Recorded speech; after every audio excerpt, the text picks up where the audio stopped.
নমস্কার, ফিরে এলাম গুপ্ত কবি ঈশ্বর গুপ্তের গুপ্ত কথা নিয়ে। ঈশ্বর গুপ্ত যে শুধুমাত্র একজন যুগসন্ধির বাঙালি কবি ছিলেন তাই নয়, তিনি ছিলেন অনেক বিষয়ের পায়োনিয়ার। তো পায়োনিয়ার হিসেবে বা পথিকৃৎ হিসেবে ঈশ্বর গুপ্তর প্রথম অংশ আমরা দেখেছি, এখন তার দ্বিতীয় অংশ দেখব। আমাদের সঙ্গে রয়েছেন কাঁচরাপাড়া ঈশ্বরগুপ্ত পরিষদের সম্পাদক মাননীয় রণজয় মালাকার। তার কাছ থেকেই জেনে নেব আমরা যে আরও কী কী বিষয়ে তিনি পায়োনিয়ার বা পথিকৃৎ ছিলেন সেই সম্পর্কে। চলুন রণজয় মালাকারের কাছে যাই। ভ্রমণ সাহিত্যের কথা যদি বলি, ঈশ্বরচন্দ্র গুপ্ত বিভিন্ন জায়গায় ভ্রমণ করেছেন, করে ভ্রমণকারী বন্ধুর পত্র এই নামে তিনি সেটা পাঠাতেন সংবাদপত্র, সংবাদ প্রভাকর দপ্তরে, সেটা ছাপা হতো। বিভিন্ন অঞ্চল পরিভ্রমণ করেছেন সেখানে, কিন্তু পরবর্তীকালে সেটি বই আকারেও প্রকাশিত হয়েছে, ভ্রমণকারী বন্ধুর পত্র। এই ভ্রমণ সাহিত্য যাকে বলে, এখন যাকে আমরা বলি, এবং সেই ভ্রমণ সাহিত্য শুধুমাত্র যে ভ্রমণে শুধু কি খেলাম কি দেখলাম তাই নয়, একদম সেখানকার মানুষজনের পরিচয়, সেখানকার পোশাক পরিচ্ছদ, খাদ্য, সেখানকার কি ভালো পাওয়া যায় কি খারাপ, মানুষের সব চরিত্র থেকে শুরু সমস্ত তিনি বর্ণনা, নদীতে জল বেশি না কম, আরও নানান দিক একটা তিনি এগুলো উল্লেখ করেছেন। এগুলো কিন্তু লক্ষ্য করার বিষয়। পত্রিকা প্রকাশ, শুধু নিজের পত্রিকা সংবাদ প্রভাকর প্রকাশেই তিনি ক্ষান্ত ছিলেন না। তিনি যদিও আরও মাঝখানে আরও 3টি পত্রিকা প্রকাশ করেছিলেন, সংবাদ রত্নাবলী, পাষণ্ডপীড়ন এবং সংবাদ সাধু রঞ্জন। ঈশ্বরচন্দ্র গুপ্ত কিন্তু এই মোট 4টি পত্রিকা সম্পাদনা করেছেন। তাকে সংবাদ প্রভাকরের সম্পাদক হিসেবেই তার খ্যাতি, তাকে সবাই চেনে, কিন্তু তার পাশাপাশি এই 3টি পত্রিকাও কিন্তু উল্লেখযোগ্য তিনি প্রকাশ করেছিলেন। এবং নিজের পত্রিকা শুধু নয়, অন্যান্য কেউ যদি তিনি যদি জানতেন যে এরকম পাশাপাশি এই জায়গা থেকে পত্রিকা প্রকাশিত হচ্ছে, এবং তিনি কিন্তু উৎসাহ দিতেন। এবং সেই পত্রিকা যদি পরবর্তীকালে দেখা যেত, তিনি দেখেছেন পত্রিকা বন্ধ হয়ে গেছে কোনো কারণে, পত্রিকা চালিয়ে রাখা তো সোজা কথা নয়, বন্ধ হয়ে গেছে, তিনি কিন্তু খুব দুঃখ করেছেন, দুঃখ প্রকাশ করেছেন পত্রিকায়। এটা কিন্তু লক্ষ্য করার বিষয়। জীবিকা, সংবাদপত্রের সম্পাদক, এই তার জীবিকা। একটা সংবাদপত্র পরিচালনা করে, সম্পাদনা করে, প্রকাশ করে যে জীবন জীবিকা নির্বাহ করা যায়, এটা কিন্তু ঈশ্বর গুপ্তের আগে ছিল না। এটা কিন্তু লক্ষ্য করার বিষয়। এখন যেমন তো সংবাদপত্র সম্পাদনা করা বা জার্নালিজম পড়ানো হচ্ছে, সাংবাদিকতা একটা পেশা, প্রফেশনালি তারা করেন, কিন্তু ঈশ্বর গুপ্তের আগে এই প্রফেশনালিজম এইটা ছিল না। তিনি তো আর কিছু করতেন না, তিনি সংবাদপত্রে সম্পাদনা করতেন, প্রকাশ করতেন, এটা ছিল না। আরেকটি কথা, এই সংবাদপত্র বিক্রি হচ্ছে, যেটা এখনও সে ভাবা যায় না, সেই সংবাদপত্র যখন বেরোচ্ছে, যেদিন বেরোবে ওই আগের থেকেই কেনার জন্য মানুষ দাঁড়িয়ে থাকতো, এমনি গ্রাহক ছিল। 1853 সালে সংবাদ প্রভাকরের গ্রাহক সংখ্যা 5000 ছাড়িয়ে যায়। সেই সময় কলকাতায় জনসংখ্যা ছিল কত, সেই তারপরে 5000 গ্রাহক, এটা তো অনেক বড় ব্যাপার।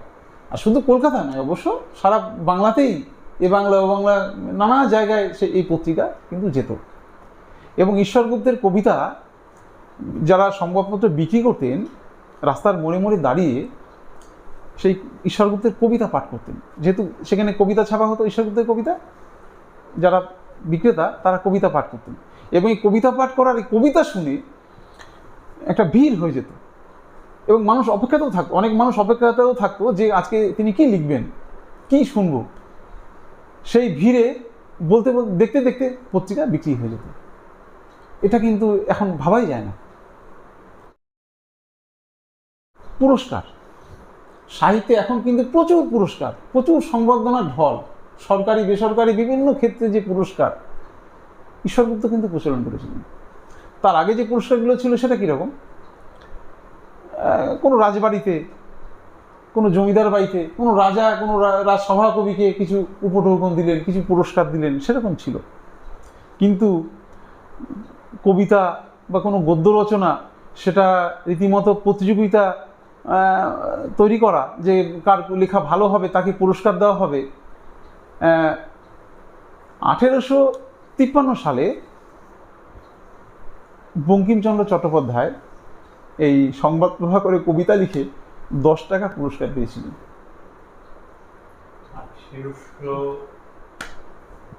1853 সালে 10 টাকা পুরস্কার মানে তো এখন তো কত টাকা, অনেক টাকা, অনেক টাকা। যেখানে তার আগে অবশ্য অনেক আগের কথা, কিছুদিন আগে ওই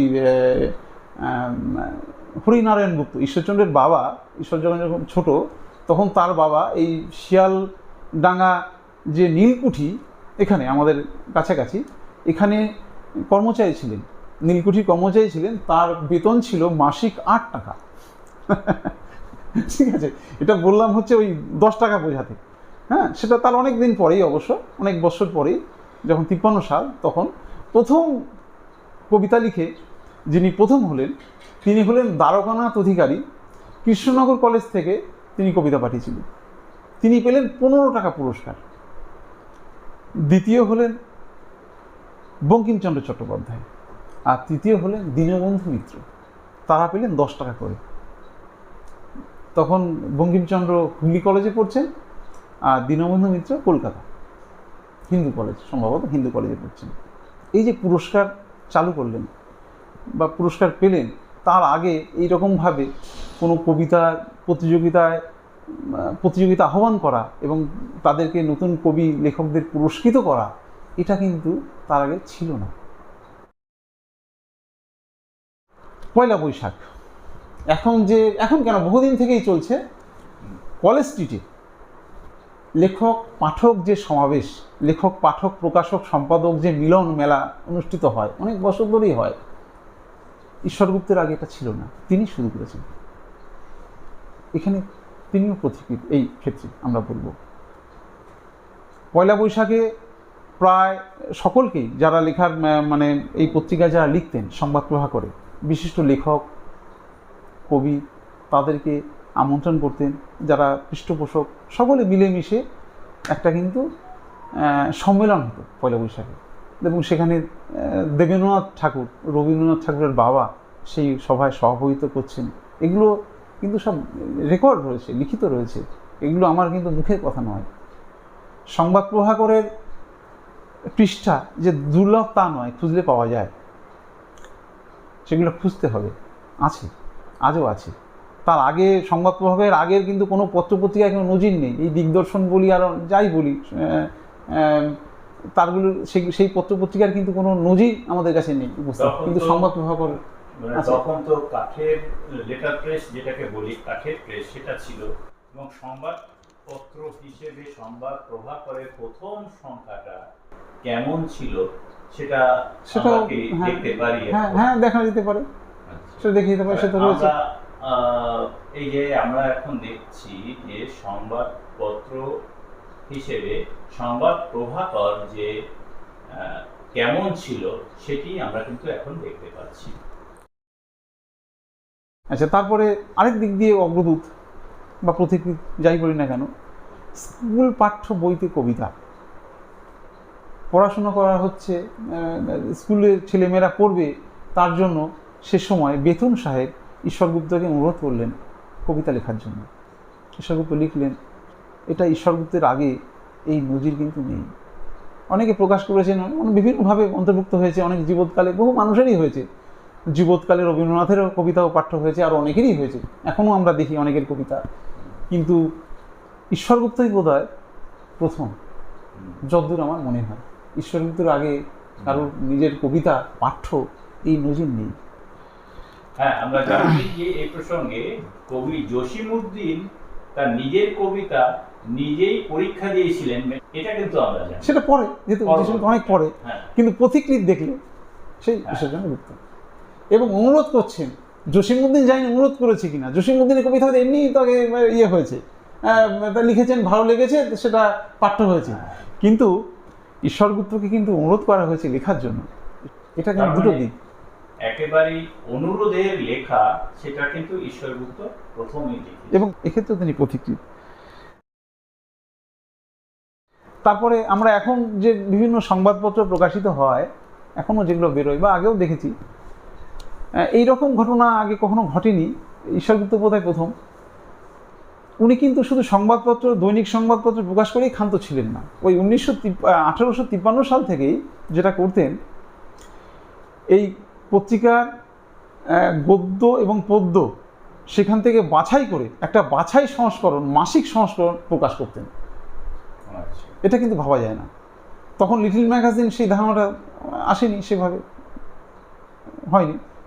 পরবর্তীকালে আমরা বঙ্গদর্শনকেই প্রথম বোধহয় এই অভিধায় চিহ্নিত করতে পারি, কিন্তু তার আগে এই যে বাছাই করে একটা ভালো ভালো যেগুলো তার ভালো লাগতো, কবিতা এবং গদ্য, এগুলো মাসিক একটা সংস্করণ করা, এটা কিন্তু একটা বড় কাজ। এটা কিন্তু তার পরেও হয়েছে বলে আমার জানা নেই। এটা ঈশ্বরগুপ্ত করেছেন।